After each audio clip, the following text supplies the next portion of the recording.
Hi hello everyone, আসসালামু আলাইকুম। সবাইকে স্বাগতম নতুন আরও একটা ভিডিওতে।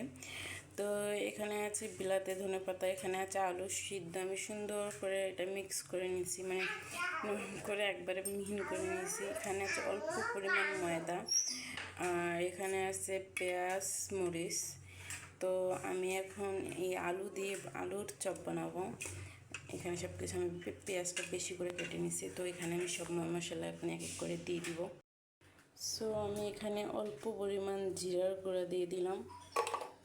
এখানে আমি দিয়ে দিব মরিচের গুঁড়া, কম করে দিব যেহেতু আমার ছেলেও খাবে। এখানে হলুদের গুঁড়া একটু দিতে হবে, কম করে সব কিছু আমি দিব। তো আমি মনে হয় লবণটা একটু বেশিই খাই, তো এখানে লবণ দিয়ে দিচ্ছি 1 চামচ, আর অল্প একটু। এখানে পেঁয়াজ কাঁচামরিচ সবগুলো দিয়ে দিব। তো এখন আমি সবগুলো এখানে মিক্স করে নিই। তারপর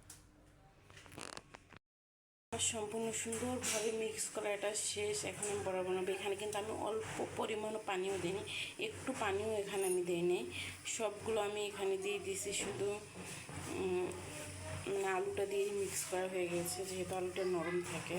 আর একদম যদি পানি দিয়ে আপনারা করতে যান তাহলে কিন্তু এটা নরম হয়ে যাবে, তো বড়াটা ভালোভাবে বানানো যাবে না।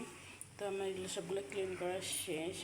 এখন আমি একটা একটা করে বড়া বানিয়ে নিব। আর এই যে এখানে আমি জালটা ধরেছি, এখন আমি তেল দিয়ে দেবো, তো বড়াগুলো বানিয়ে নিব। তেলটা গরম হয়ে গেছে, এখন আমি হাতটা ভিজাই নিব একটু পানিতে। তো নিয়ে পরে অল্প পরিমাণ নিতে হবে, নিয়ে পরে সুন্দর করে গোল করে নেব। আর এভাবেই একটা একটা করে বানিয়ে নেব।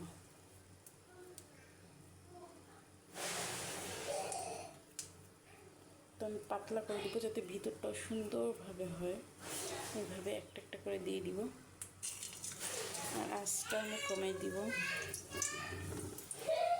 আঁচটা আমি কমাই দিচ্ছি। এভাবে আমি একটা একটা করে বানিয়ে নিব।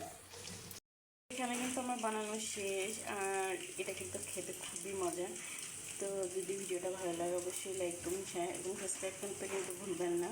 আর আজকে ভিডিওটা এই পর্যন্তই। সবাই ভালো থাকবেন, সুস্থ থাকবেন। আল্লাহ হাফেজ।